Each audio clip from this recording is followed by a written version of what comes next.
అందరికీ నమస్కారం అండి. పిఎంసి ఛానల్కి కూడా నా ధన్యవాదాలు. అలాగే పత్రి సార్కి నా కృతజ్ఞతలండి. మాది అనకాపల్లి. నాది పేరు జ్యోతి. మేము ధ్యానంలోకి వచ్చి 17 సంవత్సరాలు అవుతుందండి.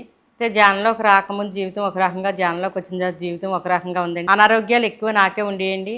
కానీ అవి ధ్యానంతో తగ్గించుకుంటానని నేనైతే అనుకోలేదు. కానీ మా వారి ద్వారా రావడం వల్ల తను చేస్తుంటే నేను చేయడం మొదలుపెట్టండి. మొట్టమొదట ఏ రోజైతే మేము ధ్యానంలోకి వచ్చామో ఆ రోజే శాకాహారిగా మారిపోయామండి. మేమైతే మా ఫ్యామిలీ అంతా కూడా ప్రతిసారిని చూసినప్పుడు ఏమనిపించింది అంటే అందరినీ కొట్టేవారు కదా, దగ్గరికి వెళ్తే మనల్ని కూడా కొడతారన్నట్టుగా నేను కొంచెం దూరంగా అయితే ఉండేదానండి. ప్రోగ్రామ్ అమ్మేటప్పుడు సార్ వస్తుంటే అందరూ లేచి సెకండ్లు ఇస్తుంటే నేను వెనక్కే వెళ్ళిపోయానండి. ఎందుకంటే కొడతారన్న భయంతో అందరినీ అంటే అందరినీ అంటే ఎవరిని కొట్టాలని తన ఉద్దేశం కాదు, మరి ఇది ఏంటో తెలియదు. ఒక్కొక్కరిని కొట్టేవారు. వెనక్కి వెళ్ళిపోతుంటే నేను వెనకాల ఉంటే నన్ను భుజమే చేసి ముందుకు లాగిన భుజమే చేసి సార్ అలాగ ఒక్క సెకండ్ నిలబడ్డారండి. అప్పటి వరకు నాకు చాలా హెల్త్ ప్రాబ్లమ్స్ ఉండి నిజంగా ఏ రోజైతే సార్ అలా ఉన్నారో నాకున్న హెల్త్ ప్రాబ్లమ్స్ ఒకటి కూడా నేను ధ్యానంతో తగ్గించుకున్నానండి. ఒక నమ్మకం అయితే ధ్యానం అంటే అన్నీ తగ్గించుకొచ్చాను. ఆ నమ్మకంతో ఇంకా సాధన ఎక్కువ. అంటే పిల్లలు చిన్నపిల్లలు మాకు సాధన ఎక్కువ చేసుకుంటేదాన్ని. పిల్లల్ని స్కూల్కి రెడీ చేసుకోవడం, ధ్యానంలో కూర్చోవడం. అలాగే నాకు తలపోటు ఉండేదండి. తలపోటు అంటే చాలా తీవ్రంగా 3 రోజుల వరకు కూడా తలపోటు అయితే నాకు తగ్గేది కాదు. ట్యాబ్లెట్ వేసుకోవడం, పడుకోవడం, పిల్లల్ని కూడా చూసుకుంటే ఇదే అనిపించేది కాదు, అంత తీవ్రంగా ఉండేది. అయితే సాధన చేసిన తర్వాత నాకు ఆ తలపోటు తగ్గిందండి. తగ్గిన తర్వాత ఇంకా నాకు నమ్మకం పెరిగింది. అంటే స్పెట్స్ కూడా నాకు పనిచేయలేదు. డాక్టర్ దగ్గరికి వెళ్ళి అడిగితే అమ్మ 6 నెలలు వరకు ఈ స్పెట్స్ మార్చడానికి కావద్దు, 6 నెలలు పోవాలి, అంతవరకు నువ్వు స్పెట్స్ వాడాలని చెప్పారు. అయినా నాకు తలపోటు తగ్గేసరికి ఎప్పుడైతే ధ్యానం స్టార్ట్ అవ్విందో చేసిన కొద్ది రోజులకే నాకు తలపోటు తగ్గిందండి. ఎక్కువ సాధన చేయడం, ఇంకా నాకు కాలు నొప్పి ఉండేదంటే నరం మీదకి నరం ఎక్కేసింది. హాస్పిటల్కి వెళ్తే దానికి సరిచేసి ఆపరేషన్ కూడా పడుతుందమ్మా నువ్వు జాగ్రత్తగా ఉండకపోతేని, అంతా బెడ్ రెస్ట్ తీసుకోవాలి, ఏ పని నువ్వు చేయడానికి కావదని చెప్పేవారు. సరే అని ఇంకొక హాస్పిటల్కి వెళ్తే అక్కడ కూడా అలాగే చెప్పారు. ఏంటంటే వారం రోజులకు ట్యాబ్లెట్ ఇచ్చామమ్మా, నువ్వు రెస్ట్ తీసుకోకపోతే మట్టుకు ఆపరేషన్ అవుతుందని చెప్పారు. సరే అనేసి ఇంటికి వచ్చేసాం. బెల్ట్ ఒకటి తీసుకోమన్నాను మా వారిని. సరే అని బెల్ట్ తీసుకొని ఇంటికి వచ్చిన తర్వాత బెల్ట్ పెట్టుకోవడం, ధ్యానం చేయడం ఇలా చేసిన తర్వాత వారం రోజులు అవ్వింది. ఇంకా ఎక్కువైపోతే ఏంటి అంత ఇన్ని సంవత్సరాలు సాధన చేస్తున్నాను కదా, ఇప్పుడు మళ్ళీ నాకు ఈ నొప్పి ఎందుకు వచ్చిందనేసి ధ్యానంలో కూర్చొని వెయిట్ చేస్తున్నాను. పత్రి సార్ని అడిగాను, సార్ నాకు ఎందుకు ఈ ప్రాబ్లం మళ్ళీ వచ్చింది, అన్నీ తగ్గినాయి కదా, కొత్తగా ఇదేంటి అని పత్రి సార్ని అడిగి ధ్యానంలో కూర్చొని వేడుస్తుంటే పత్రి సార్ వచ్చి కర్మరీత్యా కొన్ని తెచ్చుకుని అనుభవించాలని చెప్పారు. అంటే కర్మరీత్యా నేను ఏ కర్మ చేశాను తెలిసి ఎవరికి ఏ కర్మ చేయలేదు కదా అనేసి అనుకుంటూ ఇంట్లో పని చేసుకుంటుంటే వంశీ సార్ బుక్ దొరికింది. ఆ బుక్ తీసుకొని కర్మచక్రం బుక్ తీసుకొని చదివి ఎలా సాధన చేయాలి ఏంటని సాధన చేసిన తర్వాత తెల్లవారుజామున 3 కూర్చోమని నైటు 12 ఇలా చేసేదాన్ని. అయితే ఏదైతే నాకు నడుము వస్తుందో అదే నడుము ప్రాబ్లంతో ఉన్న ఒక కుడుము అడవిలోంచి వెళ్తూ ఉంటుంది, అది నడుము ఇడ్చుకొని. దాన్ని నేను చూశాను. అయితే దీనికి నేను ఇబ్బంది పెట్టానమ్మో అనేసి దానికి క్షమాపణ చెప్దామని లోగా మా అత్తయ్య గారు పిలవడంతో నేను కళ్ళు తెరిచేస్తాను. క్షమాపణ అయితే నేను చెప్పలేకపోయాను. వెంటనే మా వారికి చెప్పాను, ఏంటి ఎలా క్షమాపణ చెప్పలేదు, నేను దానికి కళ్ళు తెరిస్తాను కదా, మరి నాకు ఎలా క్లియర్ అవుతుంది ఇదంటే, లేదు మళ్ళీ సాధన చేయంటే సాధన చేశాను. చేసి దానికి క్షమాపణ చెప్పాను. నిజంగా ఆ రోజుకి ఈ రోజు కూడా నాకు ఆ నొప్పి అయితే లేదండి. కానీ ఆ నొప్పి అయితే నాకు చాలా ఇబ్బంది పెట్టేసిందండి. ఎక్కడా కూడా నిలబడలేకపోయేదాన్ని. ఒక 5 నిమిషాలు నుంచున్నానంటే కూర్చుండిపోవాలి, లేదంటే కాలు అంతా లాగేసి చెమటలు పెట్టేసి అంత తీవ్రంగా ఉండేది. నిజంగా అది నేను తగ్గించుకున్నాను. అలాగే మా పెద్దబాబు విషయానికి వస్తే మాది మేనర్కం వల్ల ఎక్కువ నేను సఫర్ అయ్యేదాన్ని. ఏంటి అబ్బాయి ఇలా ఉన్నాడు, ఎప్పుడు హెల్త్ ప్రాబ్లమ్స్తో ఉండేవాడు అబ్బాయి ఏంటి ఇలాగ ఉన్నాడు, అందరూ బాగానే ఉన్నారు కదా, నాకే ఎందుకు ఇలాంటి అబ్బాయి పుట్టాడు అని ఎప్పుడు బాధపడుతూ ఉండేదాన్ని. అయితే ఒకరోజు ధ్యానంలో కూర్చొని క్వశ్చన్ వేసుకున్నాను, అబ్బాయికి నాకున్న కారణం ఏంటి నాకు తెలియపరచండి మాస్టర్ అనేసి. పౌర్ణమి రోజులో కూర్చుంటే అప్పుడు నాకు ఒక మెసేజ్ వచ్చింది. ఏంటి ఆ అబ్బాయి నాకు గత జన్మలో నా తమ్ముడు అనేసి ఒక మెసేజ్ వచ్చింది ధ్యానంలోనే. సరే ఆ రోజు నుంచి నేను కొంచెం బాధపడడం అయితే మానేశానండి. అలాగే మా పిల్లలిద్దరూ కూడా శాకాహారులు. ధ్యానం చేస్తే చిన్నప్పటి నుంచి కూడా సాధన చేస్తున్నా. మా చిన్నబాబుకి 24 గంటల నొప్పి రావడం జరిగిందండి. అయితే స్కూల్ నుంచి ఫోన్ వచ్చింది, మీ బాబుకి సీరియస్గా ఉంది, కడుపులో నొప్పి నుంచి బాగా వెయిట్ చేస్తున్నారు, రండి అర్జెంటుగానంటే నేను వెళ్ళామండి. ఇద్దరం కూడా వెళ్ళి బాబుని తీసుకొని హాస్పిటల్కి వెళ్తే, ఈ హాస్పిటల్ కాదు మీరు స్పెషలిస్ట్ దగ్గరికి తీసుకెళ్ళండి, అబ్బాయికి తేడాగా ఉందంటే మళ్ళీ ఆ హాస్పిటల్ నుంచి ఇంకొక హాస్పిటల్కి వెళ్తూ డాక్టర్ జీకే గారికి, సీదే మేడం గారికి కూడా మేము చెప్పడం జరిగింది. హాస్పిటల్‌కి తీసుకెళ్ళి అడగండి ఏంటన్నది నాకు ఫోన్ చేయండి అని చెప్పడంతో హాస్పిటల్‌కి వెళ్ళిన తర్వాత అబ్బాయికైతే 24 గంటల నొప్పమ్మ ఇక్కడ మీరు ఉండిపోవాలన్నారు. లేదండి మాది పక్క వీధే వెళ్ళొచ్చేస్తామండి. లేదమ్మా ఇక్కడే ఉండిపోవాలంటే సరే అనేసి అక్కడే ఉండిపోయామండి. అబ్బాయిని జాయిన్ చేసిన తర్వాత నేను మా అత్తయ్య గారికి చెప్పి అత్త నేను జాన్‌లో కూర్చుంటాననేసి చెప్పి అబ్బాయి బుర్ర తీసి నా ఒళ్ళో పెట్టుకొని నేను జాన్‌లో కూర్చున్నాను. కూర్చున్న తర్వాత మా వారు కూడా కూర్చున్నారు. వెంటనే ఆకాశంలోంచి తెల్లటి వాటర్ వచ్చి బాబు కడుపులోకెళ్ళి పక్క నుంచి కాలువలా వెళ్ళిపోతుందండి. అంతకుముందే డాక్టర్ గారు వచ్చి బాబుకి అదే చూద్దాం రేపటి వరకు టైం ఉంది కదా అనేసి అన్నారు. సరే అనేసి కొలిసేరు చూసేసరికి ఎవరు లేరు. మా వారు తనకే ఒక ఎక్స్పీరియన్స్ వచ్చిందని తను చెప్పారు. వెంటనే డాక్టర్ గారు పిలిచారు. వచ్చి రండి మీ బాబుని తీసుకొని రండి. తీసుకొని వెళ్ళేసరికి బాబుని చెక్ చేసి సార్ అన్నారు, మీ అబ్బాయికి ఏ ప్రాబ్లం లేదమ్మా, క్లియర్ అయిపోయింది. ఎంతవరకు ప్రాబ్లం ఉండేది అబ్బాయికి అయితే క్లియర్ అయిపోయింది, మీరు ఇంటికి వెళ్ళిపోవచ్చు అన్నారు.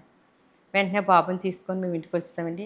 అలాగే సాధన చేస్తూ ఉంటుండగా నాకు పత్రి సార్ ఒకరోజు కనిపించారు. ఎలాగా మా పెద్ద బాబు గురించే నేను బాధపడుతున్నాను. సార్ అన్నారు, ఎందుకు బాధపడతావు, అబ్బాయికి చాలా బాగుంటుంది ఇక నుంచి అన్నారు. ఇదేంటి చాలా బాగుంటుంది ఎక్కడి నుంచి అంటున్నారు, ఎప్పుడు హాస్పిటల్కి వెళ్ళేవాళ్ళం కదా, సార్ ఏంటి ఇలాగ అన్నారు అనుకున్నాను. మామూలుగా నా పని నేను చేసుకుంటున్నాను. నిజంగా సార్ ఏ రోజైతే అన్నారో ఆ రోజు నుంచి బాబుకి అయితే చాలా బాగుందండి. అలాగే మా వారికి వ్యాపారం కొంచెం ఇబ్బందిగా ఉంది. ఇబ్బందిగా ఉంటే నేను ఏదన్నా సరే కానీ నేను బుక్కుల ద్వారా కానీ ఎవరన్నా మేడం చెప్పింది కానీ సార్లు చెప్పింది కానీ తీసుకోకుండా నా అంతటి నేను ధ్యానంలో కూర్చొని ప్రతిసారి నేను ప్రతిదీ అడిగేదాన్ని. ప్రతిసారి అడగడం ధ్యానంలో కూర్చోవడం. నాకు ప్రతీదీ మెసేజ్ వచ్చింది. లేదా సార్ వచ్చినప్పుడు ఎప్పుడైనా సార్‌తో కలిసినప్పుడన్నా నాకున్న ప్రాబ్లమ్ క్లియర్ అయిపోయేది. ధ్యానంలో కూర్చొని మా వారికి మంచి బిజినెస్ కావాలి. అది ఎలాగంటే ఆధ్యాత్మికంగా తను వర్కు చేయాలి. ప్రాపంచికంగా మాకంటూ పిల్లలకి, మాకంటూ ఒక వ్యాపారం కూడా ఉండాలి. 2 కూడా ఈక్వల్‌గానే ఉండాలి నాకు. అలాగని అతను బంధించేసి డబ్బని నేను ఇబ్బంది పెట్టేటట్టుగా వ్యాపారం కూడా నేను అడగట్లే. కానీ విశ్వం నుంచి మాకేదిస్తే దాన్ని నేను స్వీకరిస్తాను. అది మా వారికి ఆధ్యాత్మికంగా ఉపయోగపడాలనుకొని ధ్యానంలో కూర్చున్నాను. కూర్చుని వెంటనే రాత్రి 9:30, 10 అయిందండి. ఒక మెసేజ్ పత్రి సార్ నుంచి, ఈ రోజు నుంచి మీకు చాలా బాగుంటుంది అని సార్ అన్నారు.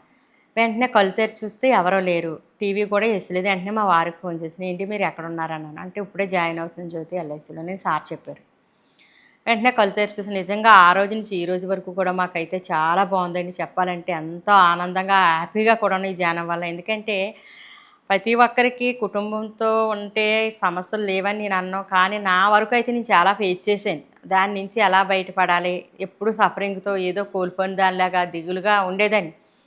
ఎప్పుడు నా ఇబ్బందిగానే ఉండేదాన్ని. దాన్ని ఎవరికీ చెప్పేదాన్ని కాదు. నా అంతట నాలో నేను దాచుకొని చాలా బాధపడేదాన్ని. నిజంగా ఈ ధ్యానంలోకి వచ్చిన తర్వాత నాకేదైనా ఇబ్బంది అనిపిస్తే ధ్యానంలో కూర్చోవడం, కసునేసుకొని చక్కగా ధ్యానం చేసిన తర్వాత చాలా రిలాక్స్‌గా ఉండేది. అలా చేసే టైంలో మా పెద్ద బాబుకి కొంచెం కళ్ళు ప్రాబ్లమ్ వస్తే అది ఆ ప్రాబ్లమ్ అని కూడా నేను అనుకోలేదు.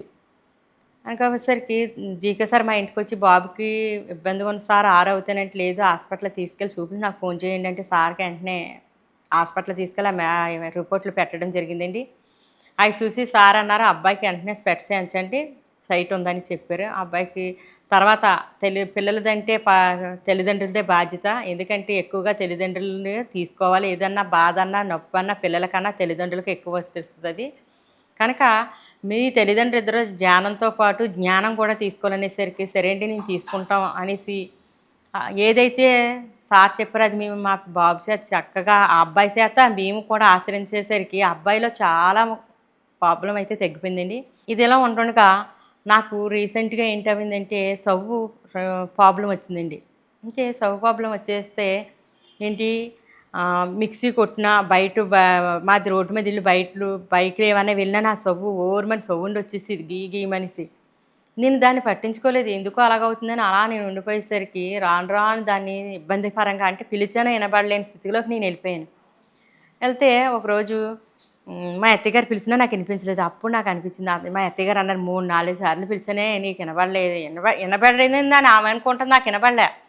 సరే ఇదేంటి మా అత్తగారు 3, 4 సార్లు ఎక్కువ పిలిస్తే నాకు వినబడకపోవడం. అప్పుడు నాకు కొంచెం భయం అనిపించి మా వారికి చెప్పాను, ఏంటి నాకు ఇబ్బందిగా ఉందండి అంటే, లేదు జ్యోతి ఏదైనా కూడా తెలుసుకోవాలి కదా, డాక్టర్ ద్వారా వెళ్ళి తెలుసుకొని దాని నుంచి మనం ఏమన్నా తెలుసుకుందాం అన్నారు. సరే నా హాస్పిటల్కి వెళ్తే కంప్యూటర్లో నా తను చూసి డాక్టర్ గారు చూసి నాకు చూపించారు. నీ చూడమ్మా ముత్యంలాగా ఉందన్నారు. అబ్బా! నేను అనుకున్నానని నేను సరదా పడ్డాను. కానీ ముత్యాను అని నువ్వు అని సరదా పడిపోక్కర్లేదమ్మా నీ సవ్వే చాలా ప్రాబ్లమ్ ఉందన్నారు. నువ్వు స్టార్టింగ్‌లో వచ్చుంటే నీకు క్లియర్ అయిపోను. కానీ నువ్వు సీరియస్ అది శృతి మించిపోయిన తర్వాత వస్తే దీనికి ట్రీట్మెంటే లేదన్నారు. అదేంటండి అన్నాను. లేదమ్మా సీరియస్ అయిపోయింది ఈ సబ్బు. దీనికి మెడిసిన్ లేదు. కానీ ఇనికిడి టెస్ట్ చేయించుకొని నువ్వు ఒకసారి వస్తే మళ్ళీ మేము చూసి చెప్తామన్నారు. దానికి ఎంత అవుతుందండి? 3000, 4000 అవుతుందని చెప్పారు. సరే అనేసి మెడిసిన్ కూడా ఎక్కువ రాయలేదు. నేను మెడిసిన్ కూడా తీసుకోలేదు. బయటకొచ్చి అప్పుడు అన్నాను, "అదేంటండి ఇలాగ అంటున్నారు, ఇంకొక హాస్పిటల్‌కి వెళ్తే బాగున్నాం" మనం. సరే చూద్దాం అనేసి అన్నారు. కానీ అప్పుడు మందుల షాప్‌లో అతను మేము అనుకున్న మాటలు ఆలకించి తను అన్నారు, "మీరు ఏ హాస్పిటల్‌కి వెళ్ళినా సరే గానీ ఇనికిడి టెస్ట్ చేయించుకోవాలండి. చేయించుకున్నాక అప్పుడు వేరే హాస్పిటల్‌కి వెళ్ళినా పర్వాలేదన్నారు." సరే అనేసి ఇంటికొచ్చేసిన తర్వాత వైజాగ్ హాస్పిటల్‌కి వెళ్ళామండి. అక్కడ వినికిడి టెస్ట్ చేస్తారంటే వెళ్ళిన వెంటనే మేము వాళ్ళేం చేయలేదు. 2, 3 సార్లు తిప్పారు. తిప్పిన తర్వాత అప్పుడు నాకు వినికిడి టెస్ట్ చేసిన తర్వాత ఆమె ఒకటే చెప్పారు, "అమ్మ ఇంత సీరియస్‌గా ఉంది నువ్వెందుకు చూసుకోలేకపోయావు? సవ్వు కదా! కళ్ళు సవ్వులన్నాయి బాగా చూసుకోవాలన్నారు." అయితే ఏంటంటే నీకు ఈ సవ్వు కాదు, ఈ సవ్వు కూడా అలాగే ఉంది. కానీ ఈ సవ్వు అంత ప్రాబ్లమ్ అయితే ఆ సవ్వు లేదు కానీ 2 నీకు కొంచెం ఈక్వల్‌గా ఉన్నాయని చెప్పారు. మరి ఏంటి మేడం దీనికి మెడిసిన్ ఏముంది? ఏ మెడిసిన్ లేదమ్మా నువ్వు చాలా జాగ్రత్తగా చూసుకోవాలి ఇంక సవ్వులనన్నారు.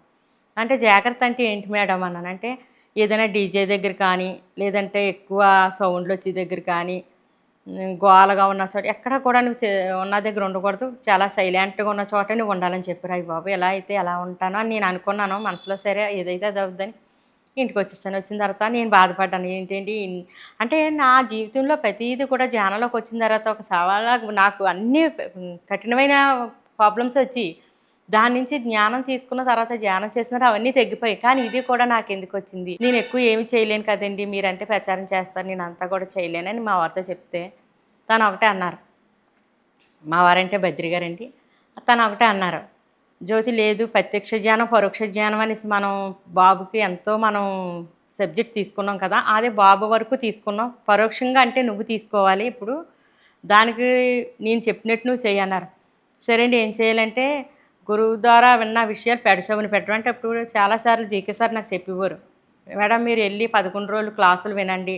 అక్కడ క్లాసులు సబ్జెక్ట్ తీసుకోండి అంటే నేనేమి చదువుకోలేదు కదా! నేను సబ్జెక్ట్ తీసుకోనంటే ఎలా తీసుకుంటానంటే సార్ ఒకటే చెప్పారు. మీరు ఏం అవసరం లేదు అక్కడ ఉండండి అంతే 11 రోజులు ఉంటే మీరు చదువుకోకపోయినా అవసరం లేదు. ఆ సబ్జెక్ట్ మీకు అందుతదన్నారు. అయినా నేను వినలేదు. అయితే సీతా మేడం కూడా ఒకసారి అలాగన్నారు. "జ్యోతి నువ్వు క్లాసులకెళ్ళి వినమ్మా" అన్నారు. అది నేను వినలేదు. అంటే అప్పుడు నా చదువు ద్వారా నేను తెలుసుకున్నదేంటంటే ప్రత్యక్ష జ్ఞానం, పరోక్ష జ్ఞానం బుక్కు మా పిల్లల ద్వారా మా బాబుకి వర్తిస్తది. కానీ పరోక్షంగా నేను తెలుసుకోవాల్సింది నేను తెలుసుకోలేదు. సరే ఇప్పుడు నేను తెలుసుకుంటాను మా వారికి చెప్పి ఏంటి చెప్పండి అంటే పాటలు, పద్యాలు ఇవన్నీ కూడా నువ్వు తీసుకోవాలి జ్యోతి. అప్పుడు ఆ సౌండ్ నుంచి నువ్వు బయటపడడానికి అవకాశం ఉంది. కానీ ఏది కూడా ఊరికే వచ్చిందని ఏమి అనుకోనవసరం లేదు. ఏదన్నా నీకు నేర్పడానికి వచ్చింది కదా! మన దగ్గర చక్కటి సబ్జెక్ట్ ఉంది కదా! నువ్వు దాన్ని తీసుకో అన్నారు. సరే అండి అయితే నేను తీసుకుంటాను. ఏం చెప్పండి అంటే ఈ ప్రాబ్లమ్ వచ్చిన తర్వాత ఒకరోజు నేను క్లాస్‌కెళ్తే ఆహ్, అంతకుముందు నేను 2 సంవత్సరాలు ఇక్కడికే వచ్చి సంగీతం నేర్చుకున్నాను. కానీ నేను మే ఎక్కువ టైం పెట్టలేకపోయేదాన్ని. నాకు రాదు కదా! అంతలా నేను చేయలేను కదా! అని వదిలేసా. అది తర్వాత ఎప్పుడైతే నాకు ఈ సౌ ప్రాబ్లమ్ వచ్చిందో లక్ష్మీరాజ్యం గారు నాకు ఒక క్లాస్‌లో కనిపించి ఇలాగా సంగీతం నేర్పిస్తున్నాను జ్యోతి మేడంని పెట్టి నువ్వు రావచ్చు కదా! అమ్మన్నారు. సరే అనేసి నిజంగా సంవత్సరం వెళ్ళానండి నేను అక్కడికి. చక్కగా పాటలు నేర్చుకున్నాను. ఎప్పుడైతే ప్రత్యక్ష జ్ఞానం, పరోక్ష జ్ఞానం అని మా వారు అన్నారో దాన్ని మైండ్‌లో పెట్టుకొని నేను పరోక్షంగా నేను తెలుసుకోవాలనేసి అంటే ప్రతి గురువు ద్వారా నేను తెలుసుకోవాలి. ఏది కూడా తక్కువగా చూడకూడదని ప్రతిసారి బుక్కులు చదవడం, అన్నమయ్య కీర్తనలు తర్వాత భగవద్గీత ఈ పద్యాలు కొన్ని నేర్చుకున్న తర్వాత నాకు తెలియకుండా చెవులో చాలా మార్పు వచ్చిందండి. అంటే ఎప్పుడు కూడా చెవు మిక్సీ కొట్టినా కంటే సౌండ్ వచ్చేది రావలేదు అది తగ్గింది. తర్వాత బైక్‌లో ఎళ్తుంటే మాది రోడ్డు మీద ఇల్లు. ఆ సౌండ్ వచ్చినా చాలా ఇబ్బంది పడేది. అదీ లేదు. పిలిసినా కూడా నాకు ఇనిపిస్తుంది. అంటే మా వారు చెక్ చేసేవారు పిలిసినట్టు అంటే ఇనపడదామని. కానీ ఇనిపిస్తుంది అంటే అప్పుడు ఆహా! అయితే నాకు తగ్గిందని నేను అనుకున్నాను. చాలా బావుంది నాకు సవ్వయితే. అంటే ఈ 17, 18 సంవత్సరాలు నేను ఎన్నో ఎదుర్కొన్నాను సమస్యలని. కుటుంబ పరంగా గానీ, హెల్త్ ప్రాబ్లమ్ అన్నీ కూడా నేను ధ్యానంతోనే తగ్గించుకున్నానండి. కానీ ఆఖరికి సవ్వొచ్చేసరికి ఇది నాకు చాలా ఇబ్బంది అయితేని నాకు లైఫ్‌లోనే అనుకున్నాను. కానీ ఇది కూడా నాకు చక్కగా బావుందండి. అలాగే పిల్లలిద్దరూ కూడా ధ్యానులు, శాకాహారులు. మా చిన్నబాబు అయితే చాలా చక్కగా సాధన చేస్తాడండి. అలాగే పత్రిక సార్‌తో మా అనుబంధం ఏంటంటే, సార్ ఎప్పుడు అనకాపల్లి వైజాగ్ వచ్చినా సారే వచ్చారని తెలిసి పిల్లల్ని తీసుకొని వెళ్ళేవాళ్ళమండి. చక్కగా క్లాస్ అంతా విని సార్‌తో ఉండి పిల్లలతో సార్కి సెకండ్లు ఇవ్వడం ఇవన్నీ చేసేవాళ్ళమండి. సారు ఒకరోజు ఇక్కడికే నాగలాపిల్లి వచ్చినప్పుడు మా వారికి ఒక క్వశ్చన్ ఉండిపోయేది. ఎప్పుడు నాతో అనేవారు, జ్యోతి నేను ఎక్కువ ప్రాపంచికంగానే ఉంటున్నాను కానీ ఆధ్యాత్మికంగా ఇంకా ఎంతో వర్క్ చేయాలని నా ఇంటర్ నుంచి అనిపిస్తుంది. కానీ నేను చేయలేకపోతున్నాను. ఎందుకంటే కుటుంబ బాధ్యత నా మీద ఉంది కనుక. అంటే నేను అప్పుడు ఒకటే చెప్పాను, ఏంటి అదంతా ఎందుకు, మన ఇద్దరం అనుకునే బదులు సార్ వస్తున్నారు కదా సార్ని అడుగుదాం అనేసి అంటే, సరే అనేసి ఇక్కడికే వచ్చాం. సార్ ఇక్కడే పడుకున్నారు. సార్ని మా వారు అడిగారు, మేము కాళ్ళు నొక్కుతున్నాం సార్కి. సార్ని అడిగారు, సార్ నేనేంటండి ఎక్కువ ఆధ్యాత్మికంలో ఉండలేకపోతున్నాను, ఉంటున్నాను కానీ ఇంకా ఉండాలని నా ఇన్నర్లోంచి వచ్చేస్తుంది. అలాగని నా భార్య పిల్లల్ని కుటుంబాన్ని వదిలేసి ఇందులోనే ఉండలేకపోతున్నాను. ఆ రెండు నా వ్యాపారాలు చేసుకుంటూ కూడా నేను ప్రచారానికి వెళ్తూ నేను ధ్యానం చేస్తున్నాను. ఇది కరెక్టా అది కరెక్టా అని మా వారు అడిగేసరికి సార్ ఒకటే చెప్పారు, కుటుంబంతో ఉండడమే కరెక్ట్ కానీ నువ్వు రెండు బ్యాలెన్స్ చక్కగా చేస్తున్నావు అని సార్ చెప్పడం. అలాగే వైజాగ్ సార్ పెళ్ళికి వచ్చినప్పుడు మా పిల్లలిద్దరిని తీసుకెళ్ళి అందరూ సెకండ్లు ఇస్తుంటే మేము సెకండ్ ఇచ్చి మా చిన్నబాబు సెకండ్ ఇమ్మనినా సరే కానీ సార్ కాలుకి దండం పెట్టమని నేనంటే వాడు పెట్టలేదు, మా పెద్దబాబు పెట్టాడు. కానీ సార్ని బలూన్ తీసుకెళ్ళి కాలుకి మొక్కింది. అప్పుడు సార్ అన్నారు, వాడికున్న జ్ఞానం నీకు లేకపోయింది, పిల్లలు ఎప్పుడు భగవంతుడితో సమానం, అబ్బాయి చేత నువ్వు ఎక్కువ ఇబ్బంది పెట్టుకో అని సార్ చెప్పడం. సరే అనేసి ఆ రోజు వచ్చేసామండి. అలాగే తర్వాత హరిపారం సార్ వచ్చారని క్లాస్ చెప్తున్నారంటే సార్ దగ్గరికి వెళ్ళి క్లాస్ విని సార్ అప్పుడు నేను అనుకున్నాను, సార్ ఏంటి బాబు ఇలాగ ఉన్నాడండి అంటే, ఎవరికున్న జ్ఞానం వాళ్ళకు ఉంటుంది, ఏది కారణం లేకుండా కార్యం జరగదు, ఎందుకు నువ్వు ఎంతసేపు బాబు బాబు అంటావు, బాగుంటుంది బాబు కానీ సార్ చెప్పడం. అంటే బత్రి సార్తో ఎప్పుడు వచ్చినా సరే కానీ సార్ వస్తున్నారని మాకు తెలిసిందంటే చక్కగా పిల్లల్ని తీసుకొని వెళ్ళిపోయేవాళ్ళండి. అనుబంధం అంటే ఆ క్లాస్ అంతా వినడం, సార్ ఆ రోజంతా సార్తో మేము టైం పెట్టేవాళ్ళం. ఏమి కూడా మీ సార్తో ఎక్కువ మాట్లాడాలని కానీ సార్ నుంచి ఏమైనా ఆశించాలని అయితే మేము ఏ రోజు అనుకోలేదు. ఎందుకంటే సారే పెద్ద ఎనర్జీ కదా, సార్తో ఉంటే చాలని మేము సార్తోనే ఉండేవాళ్ళమండి. చక్కగా ఇంతవరకు కూడా సార్తో మా అనుబంధం బాగా జరిగింది. అలాగే మా అమ్మగారు మా అత్తయ్య గారికి కూడా సారు అంటే ఎంతో పిచ్చి వాళ్ళకి. మా అమ్మగారికి పల్లెటూరు, వాళ్ళకి ధ్యానం అంటే ఏంటో తెలీదు. మా ద్వారా ధ్యానంలోకి రావడం జరిగింది. ప్రతిసారి మా అమ్మగారు చూడలేదు. అంటే నేను ధ్యానం చేస్తున్నాను మా అమ్మగారు కూడా సాధన మొదలుపెట్టారు. అయితే ఒకరోజు మా అమ్మగారికి చాలా సీరియస్ చేసేస్తే నేను ధ్యానంలో కూర్చున్నాను. ఇక్కడే మా ఇంటి దగ్గర నేను ధ్యానంలో కూర్చున్నాను. మా అమ్మగారికి సీరియస్గా ఉంది, హాస్పిటల్లో ధ్యానం చేసినట్టుగా నాకు ధ్యానంలో మెసేజ్ వచ్చింది. వెంటనే కళ్ళు తెరిచి చూసి మా అమ్మగారికి ఫోన్ చేస్తే మా అమ్మ బాగానే ఉందని మా అక్క అన్నారు. ఇదేంటి ఇలా వచ్చిందని, నా పని నేను చేసుకుంటున్నాను, ఫోన్ వచ్చింది బాగాలేదు అనేసి. అంటే ఏంటి అనేసి వెళ్ళేసరికి నిజంగా మా అమ్మగారికి సీరియస్గా ఉంది. హాస్పిటల్ తీసుకెళ్ళిన తర్వాత, రాజమండ్రి హాస్పిటల్ తీసుకెళ్ళిన తర్వాత ఆమె కళ్ళు తెరిచిన తర్వాత అడిగాను, అమ్మ ఏమైంది అంటే, ఏమీ తెలియదమ్మా నాకు కళ్ళు తిరిగి పడిపోయాను, నాకు నేను చనిపోయానని అనుకున్నాను.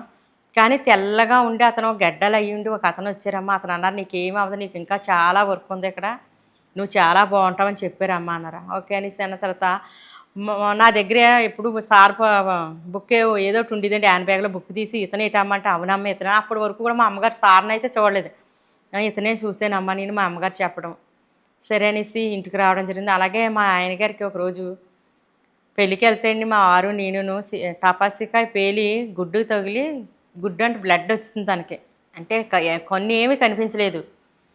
అయితే వెంటనే నేను హాస్పిటల్ తీసుకెళ్ళాను, ఎదురుగానే హాస్పిటల్ తీసుకొని వెళ్తే అక్కడ చూసి స్కానింగ్లు చాలా రాశారు. అవన్నీ కూడా చేయించుకొని రండి అంటే 2 రోజులు కూడా తిరిగామండి. కొన్ని అయితే ఎక్కడ కనిపించలేదు, రెడ్డి అయిపోయింది. అప్పుడు నేను మా వారిని అన్నాను, ఏంటండి అంటే, జ్యోతి నాకైతే చాలా ఇదిగా ఉంది, బాధ వచ్చేస్తుంది, కొన్ను కూడా కనిపించట్లేదని మా వారు అనడం. సరే అనేసి నేను అతను ఐపర్మెట్ పెట్టుకొని తను పడుకున్నారు. వెంటనే నేను కూర్చుంటే బాల మేడం వచ్చారు. ఈలోగా బాల మేడం వచ్చి, ఏంటి జ్యోతి పని చేసుకుంటున్నావు, ఎవరికన్నా ఇబ్బందిగా ఉందన్న ధ్యానంలో కూర్చుంటే ఎనర్జీ ఉంటుంది కదా అన్నారు. ఈలోగా సరే అనేసి అనుకుని నా పని నేను చేసుకుంటున్నాను. సీదే మేడం కూడా వచ్చి సీదే మేడం కూడా అలాగే అన్నారు, నాన్న ఎనర్జీ తీసుకోవడంతో పాటు కూడా ఒకసారి హాస్పిటల్కి వెళ్ళొచ్చు కదా అనేసి. సరే అమ్మ అనేసి తను అనడం. అయితే నేను ధ్యానంలో కూర్చుంటే వెంటనే పత్రి సార్ వచ్చారు. వచ్చి మా వారికి కొన్ను బాధ పెడుతుంటే డ్రాప్స్ పెట్టుకుని తను అటు ఇటు తిరుగుతున్నారు సారు. నేను అంటున్నాను, సార్ మా వారికి డ్రాప్స్ వేయండి, కొన్ని బాగా బాధ పెట్టాను. లేదమ్మా అతనికి తగ్గిపోయింది, కొన్ని ఏం ప్రాబ్లం లేదు, అతనికి చాలా బాగుందని చెప్పారు. అదే సార్ ఎలాగ అంటున్నారు, చాలా బాధ అంటున్నారు కదా ఇతను. లేదు సార్ ఏంటంటే, వద్దని నేను చెప్తున్నాను కదా ఇనవేంటి, అతనికి కొన్ని చాలా బాగుందని సార్ చెప్పడం. వెంటనే ధ్యానంలోంచి కళ్ళు తెరిస్తే, ఏంటి మీకు ఎలాగుందంటే, జ్యోతి నాకు బాధ అయితే చాలా ఎక్కువగా ఉందంటే, లేదండి మళ్ళీ హాస్పిటల్కి వెళ్దాని మా వారిని తీసుకొని మళ్ళీ హాస్పిటల్కి వెళ్ళిన తర్వాత వాళ్ళు అన్నారు, ఇక్కడ మీకు ట్రీట్మెంట్ అవ్వదండి, ఆధార్ కార్డు అవి పెట్టుకొని వైజాగ్ వెళ్ళండి, మరి కొన్ని అయితే తేడాగా ఉందని అన్నారు. ఇదేంటి సార్ తగ్గిపోయింది అన్నారు కదా, మరి ఇదేంటి ఇలా అన్నారు అనేసి నేను అనుకున్నాను. సరే ఏదైతే అది అవుతుంది, రేపు వెళ్దామనేసి మేము ఇంటికి వస్తాం. మా వారితో అన్నాను, ఏంటి నాకు ఒక మెసేజ్ వచ్చింది అది కరెక్టా లేదంటే హాస్పిటల్కి వెళ్ళింది చెప్పింది వెళ్ళిన తర్వాత డాక్టర్ చూసింది కరెక్ట్ అన్నది మనం చెప్తేనండి అన్నాను. అలాగే జీవితం హాస్పిటల్కి వెళ్ళామండి. వెళ్ళిన తర్వాత టెస్టులు చేసి అన్నీ చూసి కన్ను చాలా బాగుంది, నీకు కన్ను కొంచెం పెయిన్ ఉందంటే అది తగ్గుతుంది మెడిసిన్ ద్వారా అని చెప్పడం జరిగిందండి. నిజంగా మా వారికి కన్ను కూడా చాలా బాగుంది. ఏదైతే ప్రతిసారి చెప్పారో నాకు అలాగే మా వారి కన్ను అయితే డాక్టర్లు అన్ని టెస్టులు చేసి చాలా బాగుంది కన్ను. కానీ ఈ రాయన్న చాలా గట్టిగా తగిలింది, కానీ మీరు ఏం చేస్తారో తెలదు కానీ కన్ను అయితే చాలా బాగుందని సార్ డాక్టర్లు చెప్పడం. అప్పుడు మా వారికి చెప్పాను, ఏంటి నాకు ఇలా మెసేజ్ వచ్చిందండి, అందువల్ల ఏమైందో హాస్పిటల్కి వెళ్ళే తెలుసుకుందామని మళ్ళీ హాస్పిటల్కి తీసుకొచ్చానండి అని నేను చెప్పడం జరిగిందండి. ఒకరోజు ధ్యానంలో కూర్చున్న తర్వాత పెద్ద పిరమిడ్ ఉంది, పక్కన ఒక గుడి కూడా ఉందండి. అందరూ పిరమిడ్లోకి వెళ్ళి ధ్యానం చేసుకుంటున్నారు, నేను పిరమిడ్లోకి ధ్యానానికి అనేసి వెళ్తున్నాను. మా పక్కన ఆమె పిలిచి, అమ్మ వినాయకుడి గుడిలో నేను అభిషేకం చేస్తున్నాను రా అనేసి అంటే నేను వెళ్ళాను. ఆమె ప్రసాదాలు అవి పెట్టింది వినాయకుడికి, నేను వెళ్ళాను. ఆమె బాగుంది పిలిచింది కదా అనేసి నేను వెళ్ళి అనుకుంటున్నా, పక్కనే పిరమిడ్ ఉంటే గుడికి వెళ్ళి దండం పెట్టడం ఎందుకు, పిరమిడ్లో ధ్యానం చేసుకోవచ్చు కదా, ఏటో సేదస్తామని వెళ్ళి, సరే ఆవిడ కోసం తప్పదని నేను ప్రసాదం ఇలా పెడుతుంటే ఆమె పక్కన ఉన్నది వెంటనే వినాయకుడి కొలు తెరిచి, నువ్వు ప్రసాదం పెట్టడానికి రాలేదు, నా పక్కన కూర్చొని ప్రసాదం తినిపించన్నారు. వెంటనే నేను ఆ ప్రసాదం తినిపిస్తే చక్కగా వినాయకుడి ప్రసాదం తిన్నారండి. నేను చాలా హ్యాపీగా ఫీల్ అయ్యాను. అంటే నేను ఎప్పుడు కూడా భక్తి మార్గంలో అంత ఎక్కువ లేను, ఎప్పుడు పూజలు పునస్కారాలు కూడా నేను ఎక్కువ చేసేదాన్ని కాదు. ఒకటే నాకు మార్నింగ్ మెసేజ్ వచ్చింది, విగ్రహాలకు దండం పెడితే మన సమస్యలు ఏం క్లియర్ అయిపోవు కదా అనే ఉండేదాన్ని. కానీ ఈ ధ్యానంతో కూడా తగ్గిపోతాయన్న నమ్మకం కూడా నాకు లేదు, ఎందుకంటే నాకు అలా అనిపించింది అంతే. కానీ ఎప్పుడైతే ధ్యానంలోకి వచ్చానో పూజలు చెయ్యకపోయినా నా అంతటి నేను ధ్యానంలో కూర్చొని ఏది అడిగినా ఈరోజు కూడా నాకు అన్నీ జరుగుతాయండి. నేను కానీ మా వారు ఒకటంటే, నువ్వేమి ప్రాపంచికంగా అడగ జ్యోతి, ఆధ్యాత్మికంగా నువ్వు పిరమిడ్ కట్టడం కానీ దేనికన్నా అడిగి కానీ మామూలుగా అడగకన్నా కానీ నేను అడగడం మానేసాను. లేదంటే మా కుటుంబ సభ్యులు ఎవరికన్నా బాగోలేదంటే ధ్యానంలో కూర్చొని ఇక్కడ ధ్యానంలో కూర్చుంటే చాలు, చక్కగా ఎనర్జీస్తో వాళ్ళకి బాగుండేది. అలా 2-3 జరిగిన తర్వాత మా వారి దెబ్బలాడారు, అలా నువ్వు చేయకు, నీ ఎనర్జీ అలా ఫాస్ట్ చేయకన్నాక మానేసానండి. చాలా బాగుందండి. అలాగే పత్రిసారు మాడుగులు ఎక్కువ వచ్చేవారండి. అంటే మాడుగులు వచ్చినప్పుడల్లా సార్ వస్తున్నారని తెలిస్తే మేము పిల్లల్ని తీసుకొని చక్కగా వెళ్ళేవాళ్ళమండి. ఒకరోజు సార్ ఎదురుగా కూర్చొని చెప్తున్నారు, అంటే నాకు ఎక్కువ అనుభవాలు వచ్చినప్పుడు కూడా ఎవరికి షేర్ చేసేదని కాదు, అంటే నాలో నేను దాచుకోవడం కూడా కాదు, అంటే ఎందుకు ఎవరికున్న జ్ఞానం వాళ్ళకు ఉంటుంది కదా అన్నట్టుగా నేను ఉండేదాన్ని. ఆ రోజు సార్ నా ముఖంగా చూసి అనుభవాలు దాచుకోవడం కూడా ఒక రోగమని అన్నారు. ఇదేంటి సార్ ఇలాగ అన్నారు అనేసి వెంటనే మా వారికి చెప్పి, ఏంటండి సార్ అలాగ అన్నారు అనేసి నేను మా వారిని అడిగాను.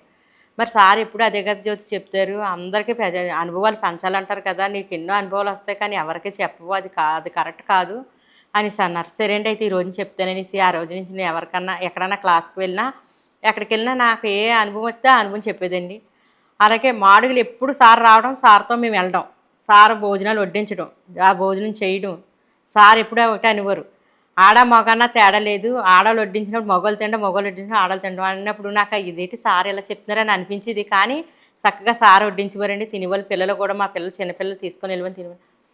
అలాగే అరకు కూడా సార్ ఎక్కడ మహాచక్రాలు అవ్వేటప్పుడు సార్ అక్కడికి రావడం కూడా, అక్కడికే మేము ఏ రోజు సార్తో అయితే జర్నీ ఏ రోజు మిస్ అవ్వింది లేదండి. కాకపోతే నేను చెప్తున్నాను కదా, సార్తో వెళ్ళేదాన్ని కానీ నాకు కొంచెం భయంగా ఉండి, సార్ ఎవరినైనా కొట్టినప్పుడు అబ్బాబు మనల్ని కూడా కొడతారని నేను వెనక్కే ఉండేదాన్ని. కానీ చక్కగా సార్ వడ్డించేవారు, అది తినేవాళ్ళమి. చక్కగా ఆ రోజంతా సార్తో టైం పెట్టి ఇంటికి వచ్చేవాళ్ళం. అలాగే ఎక్కువ మాడుగులు తర్వాత వచ్చి అచ్యుతాపురం కూడా సార్ రావడం, అక్కడికి కూడా మేము వెళ్ళామండి. వెళ్ళినప్పుడు సార్ క్లాస్ చెప్తూ ఆ రోజు ఎండ చాలా ఎక్కువ కాసేస్తే ఉండలేకపోయేవాళ్ళం. చైర్లో కూర్చున్నాం కానీ అసలు ఎండ చాలా ఎక్కువగా ఉంది.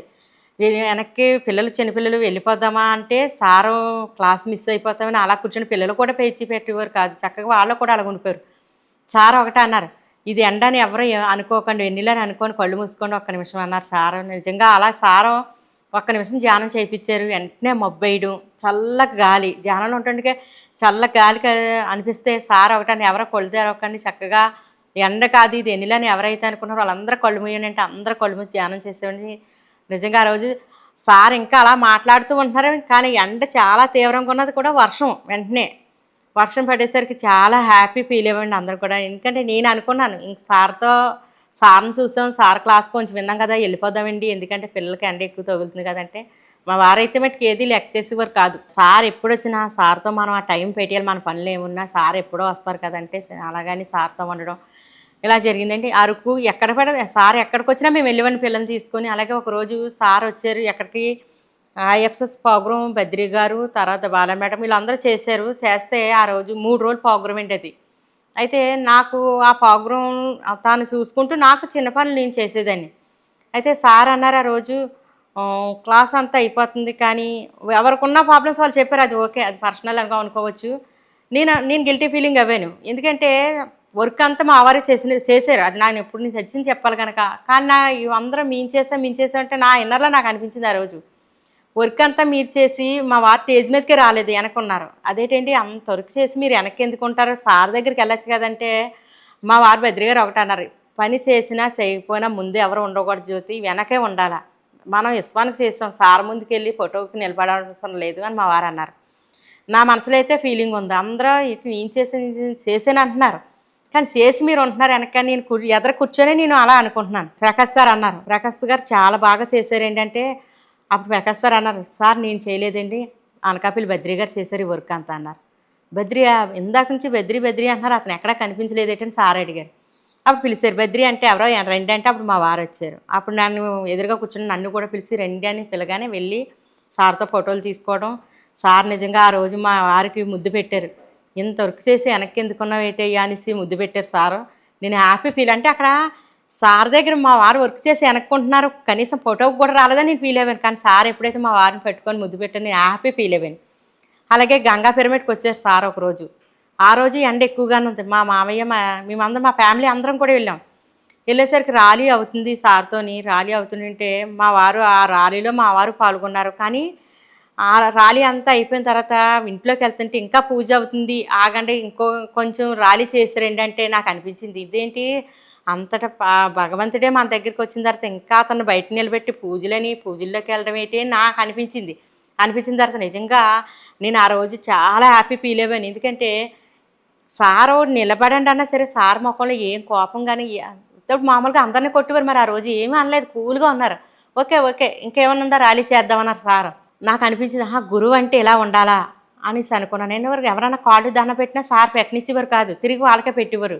నేను మామూలుగా ఎప్పుడు మామూలుగా ఎక్కువ గురువులు చూసింది అయితే నేను లేదండి. ఎక్కడైనా గురువులకి కాళ్ళకి దండం పెడతారు కదా, పెట్టమని కూడా అంటారు కదా. ఈ గురువు ఏంటి కాళ్ళకి దండం పెట్టనివ్వట్లేదు, ఒకవేళ పెట్టినా తానే తిరిగి పెట్టేయడం ఏంటి, ఇదేదో చాలా బాగుంది. ఈ గురువు అయితే మనకి జీవితంలో చాలా ఉపయోగపడుతుంది, గురువుతో జర్నీ చేస్తాయని నేను అనుకునేదానండి. నిజంగా ఏ రోజైనా సార్ వచ్చినప్పుడు మేము వెళ్ళినప్పుడు ఏమైనా సార్తో మొత్తం క్లాసులు అంతా అవి దాకా కూడా మేము వచ్చేవాళ్ళం కాదండి. ఎందుకంటే ఆ క్లాసు విన్న తర్వాత నాకు ఎంతో ఎనర్జీ, ఇంటికి వచ్చిన తర్వాత పిల్లలతో పనులు చేసుకున్న ఏమైనా ఎనర్జీగా ఉండేది.